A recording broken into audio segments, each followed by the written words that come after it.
চীনকে সবচেয়ে বড় শত্রু ঘোষণা করল মার্কিন নৌবাহিনী। ইসরায়েলের সঙ্গে সম্পর্ক নিয়ে আবারও মুখ খুললেন ইমরান খান। ইরানের পাল্টা ব্যবস্থা নেওয়ার ভয়ে আমেরিকা আফ্রিকায় পরীক্ষা করছে অ্যান্টি-ড্রোন মাইক্রোওয়েভ। শহীদ শেখ নিমরের ছেলে হোসেনকে গ্রেফতার করল সৌদি বাহিনী।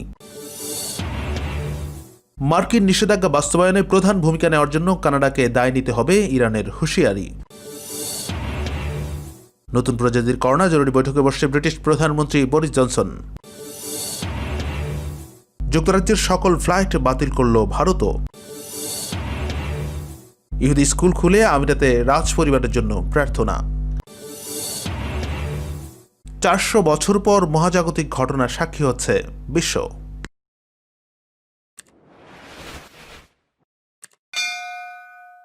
মার্কিন নৌবাহিনী গত বৃহস্পতিবার যে কৌশল প্রকাশ করেছে তাতে দেশটির নৌবাহিনী, মেরিন কোর এবং উপকূলরক্ষী বাহিনীর প্রধান চীনকে আমেরিকার জন্য সবচেয়ে বড় হুমকি বলে চিহ্নিত করেছেন। তিন বিভাগের প্রধান বলেছেন, প্রশান্ত মহাসাগরীয় অঞ্চলে যদি চীনের আকাশচুম্বী সামরিক উন্নয়ন ও আগ্রাসী আচরণ বন্ধ করা না হয় তাহলে বিশ্বের সবচেয়ে শক্তিশালী নৌবাহিনী মোকাবেলায় ঝুঁকি নিতে হবে। মার্কিন নৌবাহিনী প্রকাশিত 36 পৃষ্ঠার এই কৌশলে বলা হয়েছে, প্রতিদিন সাগরে তাদেরকে চীন এবং রাশিয়ার মতো শক্তির সাথে প্রতিযোগিতা করতে হচ্ছে।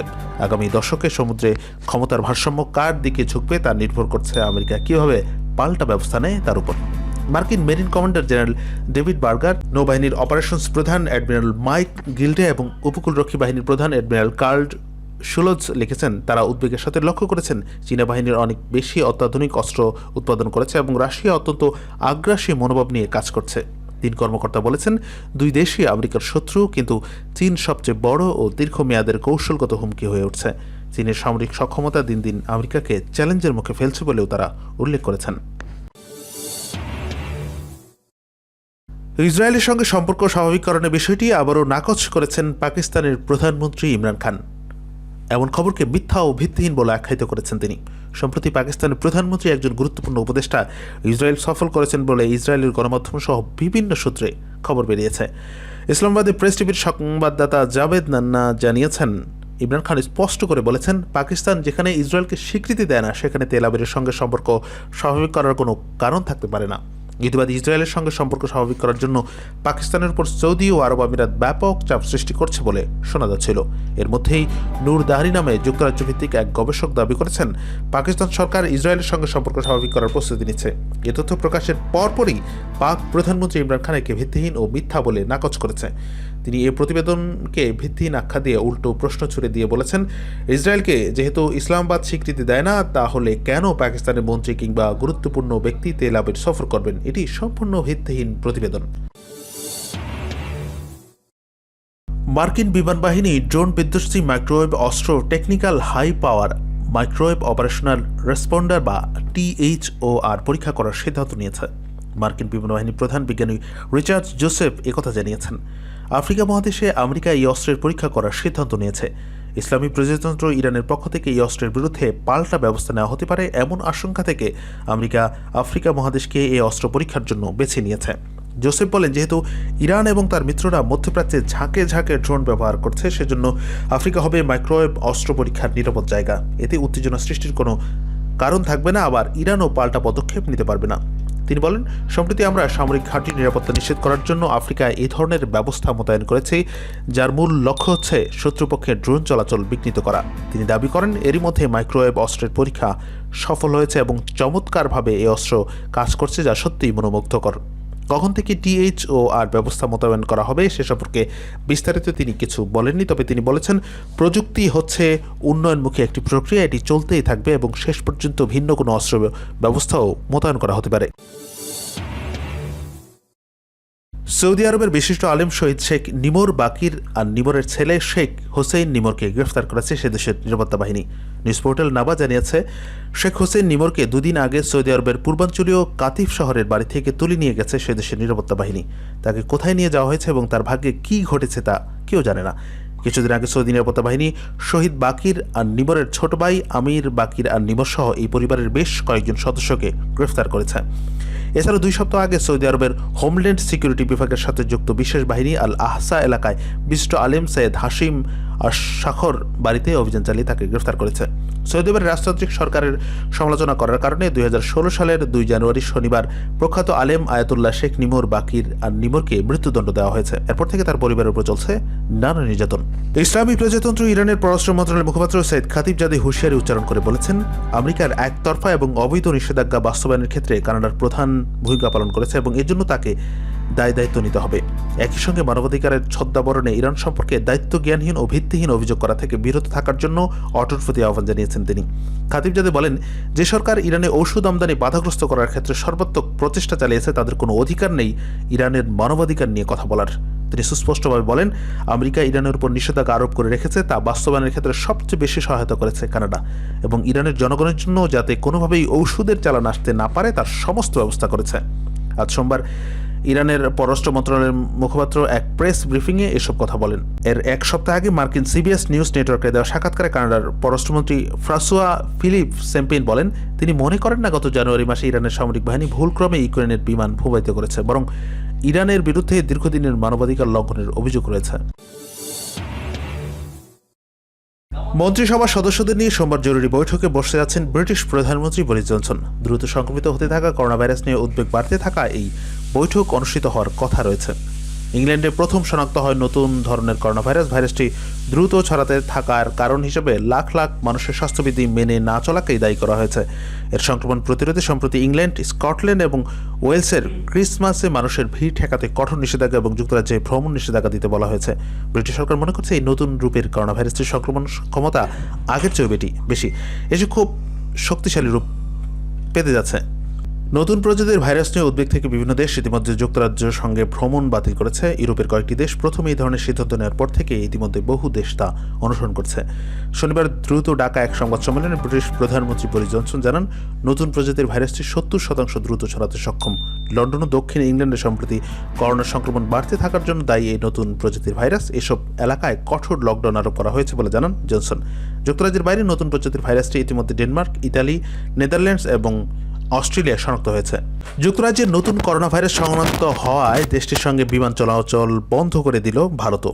এর আগে একই কারণে জার্মানি, ফ্রান্স, ইতালি, কানাডার মতো দেশগুলো ব্রিটিশদের সঙ্গে যোগাযোগ ব্যবস্থা ছিন্ন করার ঘোষণা দিয়েছে। সোমবার ভারতের বেসামরিক বিমান চলাচল কর্তৃপক্ষ জানিয়েছে 22 থেকে 31 ডিসেম্বর পর্যন্ত যুক্তরাজ্য ভারত বিমান চলাচল বন্ধ থাকবে।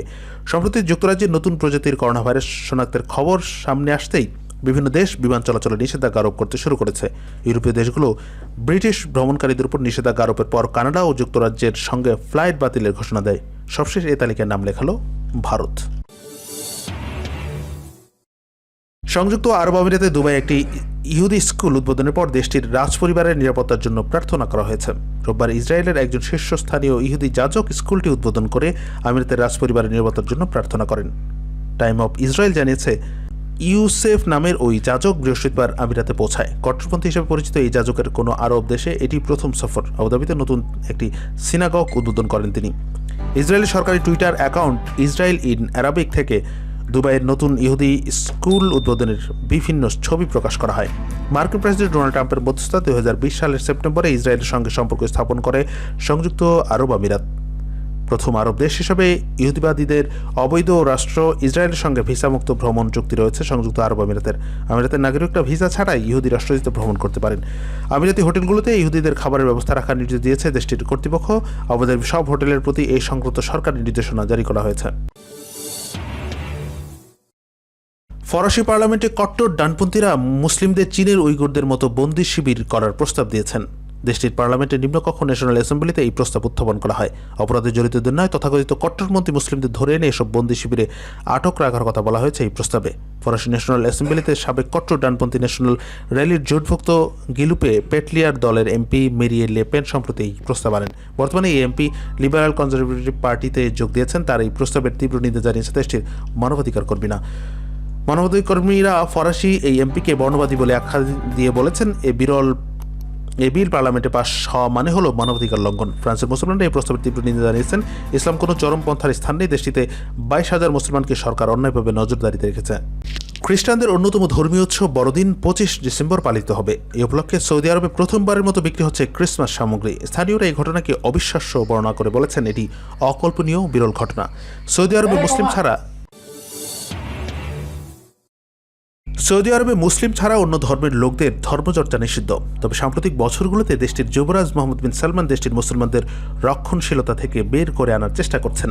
তিনি দেশটিতে আধুনিক ইসলাম প্রচলন করতে যাচ্ছেন। এর পরিপ্রেক্ষিতে দেশটির বিভিন্ন স্থানে এবার বড়দিন উপলক্ষে ক্রিসমাস সামগ্রী বিক্রি হচ্ছে। রিয়াদের এক বাসিন্দা এএফপিকে বলেন, আমি কল্পনা করতে পারি না এটি দেখব। বড়দিন উপলক্ষে সান্তা ক্লোজের পুতুল, বাবেল, ক্রিসমাস ট্রি ও বিভিন্ন গহনা বিক্রি করা হচ্ছে। এই বাসিন্দা বলেন, আমি অবাক হয়ে গেছি। তিনি এগুলো শনাক্ত করে বাতিলের দাবি জানান। 3 বছর আগেও সৌদিতে খোলা বাজারে ক্রিসমাস সামগ্রী এভাবে বিক্রি অসম্ভব ব্যাপার ছিল। সৌরজগতের বৃহত্তম গ্রহ বৃহস্পতি আরেকটি বড় গ্রহ শনির কাছাকাছি আসছে। স্বাভাবিকভাবে এটি তেমন কোনো বড় খবর মনে নাও হতে পারে, কিন্তু যদি বলা হয় এই ঘটনার জন্য বিশ্বকে অপেক্ষা করতে হয়েছে প্রায় 400 বছর, তাহলে কেমন হবে? হ্যাঁ, এমন মহাজাগতিক ঘটনা সত্যি গত 4 শতাব্দীতে ঘটেনি। অর্থাৎ শেষবার যখন বৃহস্পতি শনি এমন কাছাকাছি এসেছিল তখন গ্যালিলিও বেঁচে ছিলেন। অবশ্য জ্যোতির্বিজ্ঞানীদের কাছে সৌরজগতের বৃহত্তম গ্রহ দুটি কাছাকাছি আসার ঘটনা এটাও বিরল নয়। সূর্যকে প্রদক্ষিণ করার সময় বৃহস্পতিবার তার প্রতিবেশী গ্রহ শনিকে প্রতি 20 বছর পরপরই অতিক্রম করে যায়। তবে সোমবার তারা স্বাভাবিকের চেয়ে বেশি কাছাকাছি আসছে। এদিন আকাশ পরিষ্কার থাকলে খালি চোখেই দেখা যাওয়ার কথা জ্বলজ্বলে বিশাল 2 গ্রহ। এর জন্য সূর্যাস্তের কিছুক্ষণ পরেই দক্ষিণ পশ্চিমে আকাশে তাকান আর উপভোগ করুন প্রায় 400 বছর পর দেখতে যাওয়া এমন অনন্য দৃশ্য। বৃহস্পতিবার ডান পাশে উপরের দিকে থাকা শনি গ্রহের আকার কিছুটা ছোট।